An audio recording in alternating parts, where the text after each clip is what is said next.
काल है और माननीय का यहाँ इतना विकास के नाम पर जीरो है और माननीय हर एक जगह जा रहे हैं, उनका विरोध हो रहा है। अरे ये बताइए, आप युवा हैं, मुद्दे क्या क्या हैं इस बार? क्योंकि एंट्री हो चुकी है बिहार चुनाव में, पाकिस्तान का, चीन का, टुकड़े टुकड़े का, राष्ट्रवाद मुद्दा है कि लोकल मुद्दे हैं? क्या मुद्दा है यहाँ पे? लोकल मुद्दा है। मेन मुद्दा यहाँ पे बेरोजगारी का है, जो कि 168 लखीसराय विधानसभा में माननीय मंत्री जी 15 साल से विधायक भी हैं और मंत्री भी हैं, लेकिन यहाँ पे विकासवाद जो है, विकासवाद के नाम पे कोई काम नहीं हुआ है।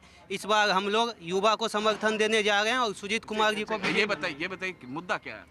मुद्दा बस यही कि यहाँ के जो माननीय विधायक मंत्री जी हैं, कुछ ना किसी को पाकिस्तान की बात बीजेपी ने कही, अर्बन नक्सल की बात बीजेपी की तरफ से कही जा रही है और अब टुकड़े टुकड़े गैंग भी आ गया है बिहार के इस चुनाव प्रचार के दौरान।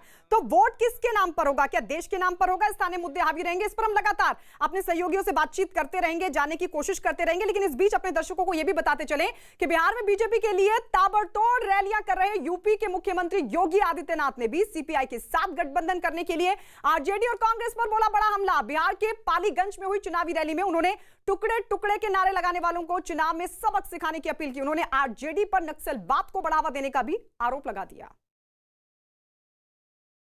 राजद और कांग्रेस एक नए कोरोना के रूप में भाकपा माले को लेकर के आपके बीच में से छोड़ना चाहता। ये कोरोना से कम नहीं है।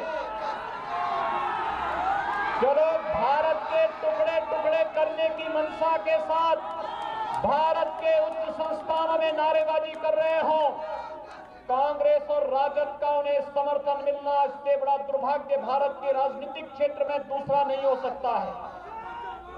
और यही कुत्सित मंशा के साथ ये लोग आकर के एक बार फिर से देश के अंदर आतंकवाद को, नक्सलवाद को, उग्रवाद और उग्रवाद को फैलाने की खुद चेष्टा कर रहे हैं।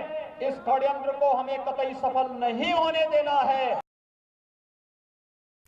तो टुकड़े टुकड़े गैंग वालों का समर्थन करने वालों को जनता सबक सिखाएगी। मुख्यमंत्री योगी आदित्यनाथ, जेपी नड्डा ने भी टुकड़े टुकड़े गैंग को लेकर निशाना साधा आरजेडी और सीपीआई के गठबंधन पर। हम सीधे रुक कर लेते हैं अमित पांडे, मोतिहारी से हमारे सहयोगी अमित पांडे हमारे साथ है। अमित, वहां के लोग क्या सोच रहे हैं? पाकिस्तान, अर्बन नक्सलवाद और इसके अलावा अब एंट्री हो गई है टुकड़े टुकड़े गैंग की, लोगों का क्या सोचना? आज तो बीजेपी संकल्प पत्र भी जारी करेगी, उसको लेकर क्या उम्मीदें हैं?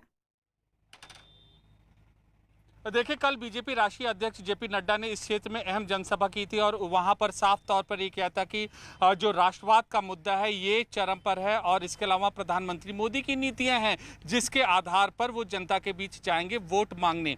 और इसका भी जिक्र किया था। हमारे साथ लोग हैं, हम बात करते हैं। ये बताइए, कल योगी नाथ जी आए थे और उन्होंने टुकड़े टुकड़े गैंग का जिक्र किया था, कहा था कि कांग्रेस और आरजेडी कोरोना है, देश को टुकड़े टुकड़े में बांटना चाहती है। क्या कहना चाहेंगे योगी आदित्यनाथ के इस बयान पर? आरजेडी जब कोरोना पार्टी है, टुकड़े टुकड़े पार्टी है, तो बीजेपी क्या है? बीजेपी तो वही पार्टी है। पार्टी तो पार्टी ही होती है ना, बीजेपी हो या आरजेडी हो या कांग्रेस हो।